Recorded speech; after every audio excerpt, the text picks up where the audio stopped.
May doktor na di umano ang nagsalita kung ano talaga ang totoong kalagayan ni Junior. At itong si Auntie Claire parang hirap na hirap sumagot dyan sa katanungan ng media.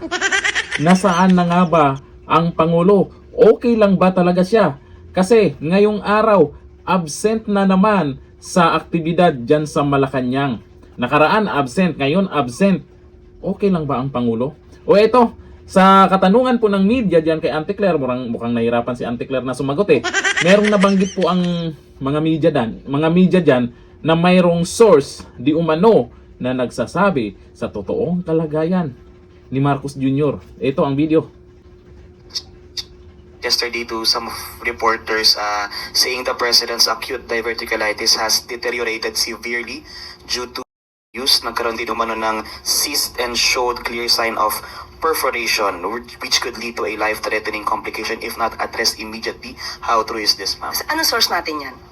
May mga sa Viber lang po, ma'am, may mga naka-receive po sa iba sa amin from a unknown number. Kung unknown number yan, di unknown din ang source niyan. So kung unknown ang source niyan, so malamang gumagawa ng kwento yan. So huwag natin masyadong paniwalaan ng mga kumakalat sa social media nang walang hindi verified at walang ibang source. Yung kumalat po ay unknown source. Mayroon po akong source, doktor po ito sa St. Luke's. So siguro naman po ay credible ito. Although hindi ko siya pwedeng pangalanan for the obvious reason. Pero hindi po ba mas makabubuti kung magbigay na lamang po ng medical bulletin ang mga doktor ng presidente para malaman po ng taong bayan yung tunay niyang kalagayan, since nag-aalala po ang lahat para sa kanyang kondisyon dahil siya po yung ating ama ng bayan. Kung doktor po yan ng St. Luke, siya po ba ang doktor ng Pangulo? Hindi po tayo maaaring magbigay ng amang opinyon kung hindi naman manggagaling mismo sa doktor ng Pangulo at hindi manggagaling sa Pangulo. Sinabi po ng Pangulo, hindi po life-threatening, nakaramdam po siya ng konting sakit, at yan naman po ay tinutugunan ng kanyang mga doktor. At ngayon po ay nakikita natin sa iba-ibang activities katulad po ng oath-taking sa harapan po mismo ni General Nagtates, makikita at naka-attend pa po siya ng EDC. Halos umabot po yata ito ng 2 oras. So, hindi po tayo makakatugon sa mga source na hindi nababanggit kung kanino galing. Yung medical bulletin from the doctors themselves po, hindi pa pwede mas makabubuti kung sila na mismo ang magbigay ng medical bulletin. Sa ating pagkakaalam po, pagka naglabas ng medical bulletin, dapat si serious illness. Kung sinabi ng Pangulo na hindi to life-threatening, so ba't kailanganin po sa ngayon ang medical treatment? Medical bulletin. Samantalang kami naman po ay nagpo-provide sa inyo kung anong ang kalagayan ng kalusugan ng Pangulo. Mas reliable po kasi pag doktor ang nagsalita, ma'am. Correct. Mas reliable po siguro mismo ang Pangulo nagsasabi kung ano po ang kanya nararamdaman. Pero hindi naman siya doktor, ma'am. So, Pero siya, katawan niya naman po yun. Oo, hindi naman doktor eh. Ito naman si Auntie Claire. Tama din naman yung sinabi ng media eh. Hindi naman pwedeng siya lang magsabi na okay siya. Eh ba siyempre yung doktor mismo dapat. At etong sinasabing source nila, di umano ay doktor ng St. Luke's. Eh siyempre baka ayaw magpakilala kasi ayaw ilabas ang totoong nangyayari dyan. At nakarating na pala sa mga media yan kung ano ang totoo na kalagayan ni Marcos Jr. Marami lang kasing nag-alala. Dapat sabihin na nila kung ano yung totoo.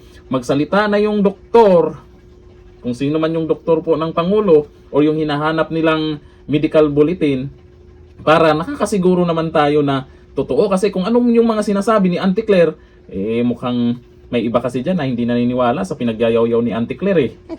Mas maganda yung sinabi ng media dyan na pwede namang maglabas ng medical bulletin itong mga doktor ng Pangulo. Kasi maraming ang nag-alala.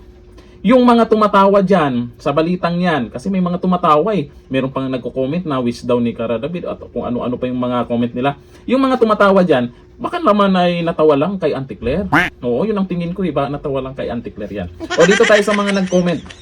Ang sabi po ni Lorenzo Osorno Jr., again, ang hinihingi ay kanyang medical bulletin. Galing sa kanyang doktor at hindi galing sa pasyente. Correct yun yung ibig sabihin ng isang media. Itong si Auntie Claire ay mukhang talagang magaling siya maghanap ng paraan paano sagutin yung katanungan pero halata namang nahihirapan. Sabi ni Gibbs Tongoya, bakit hindi kayo makapagbigay ng medical bulletin? Ang magsalita yung doktor mismo niya. Correct. Yun yung hinahanap po ng karamihan ngayon.